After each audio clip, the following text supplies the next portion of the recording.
II was not only a conflict of armies and empires, it was a war that tested the human soul.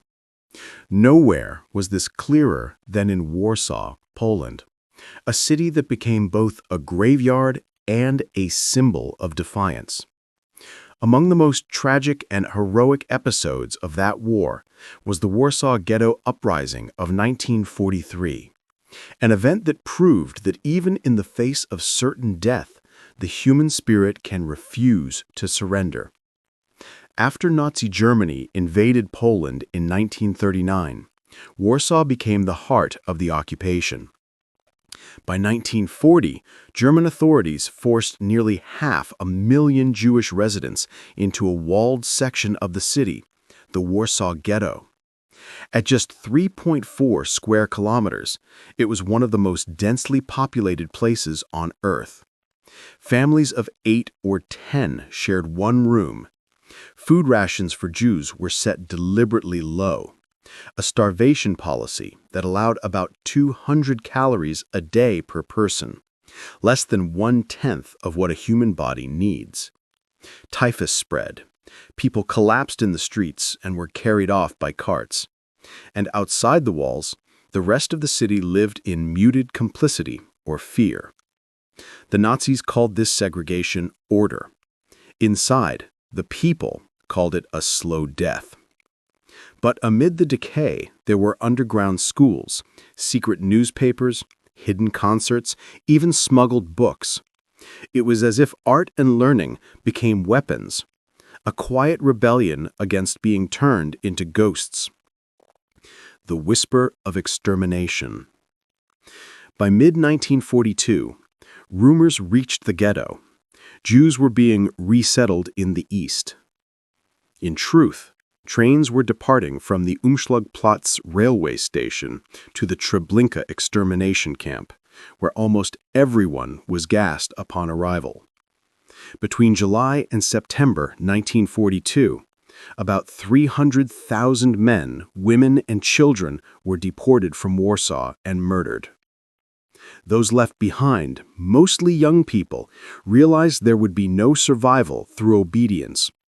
They formed resistance groups, the Jewish Combat Organization, ZOBT, and the Jewish Military Union, ZZW. They had only a few pistols, some homemade grenades, and the determination of people who had nothing left to lose. One of the leaders, Mordecai Anielewicz, was just 23.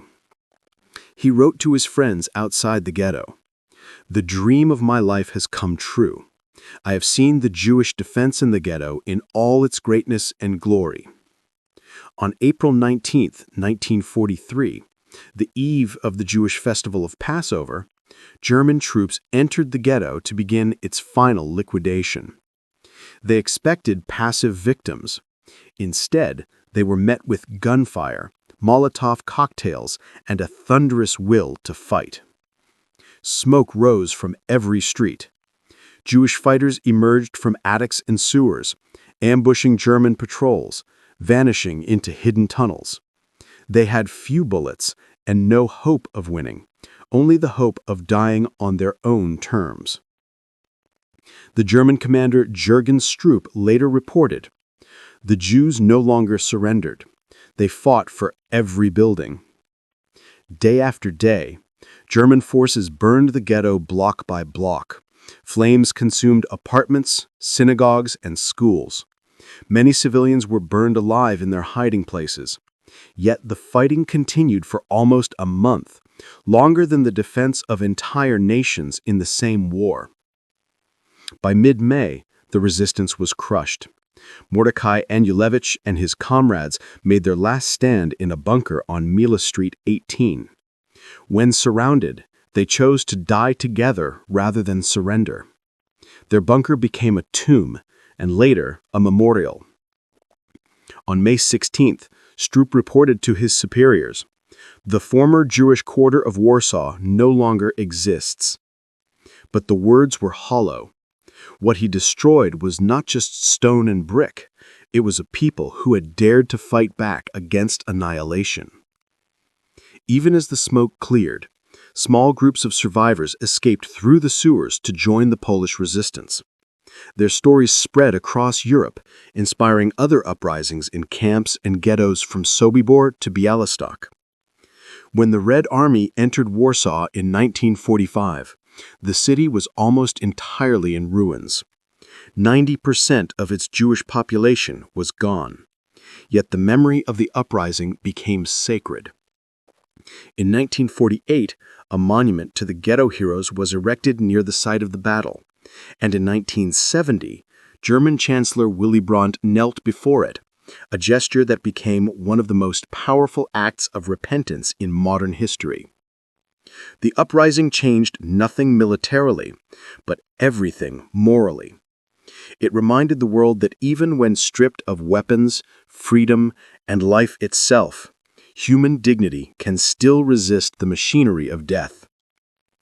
The Warsaw Ghetto Uprising, stands not just as a chapter of Jewish history, but as a universal symbol of courage. It has been immortalized in films, novels, and memorials, yet no retelling can capture the full weight of what it meant to those who lived it. Children carried messages through sewers under gunfire. Nurses tended to the wounded knowing they would never see the morning.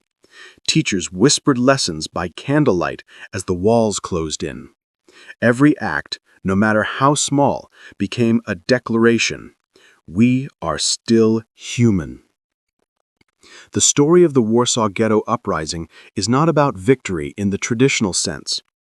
It is about the triumph of meaning over despair.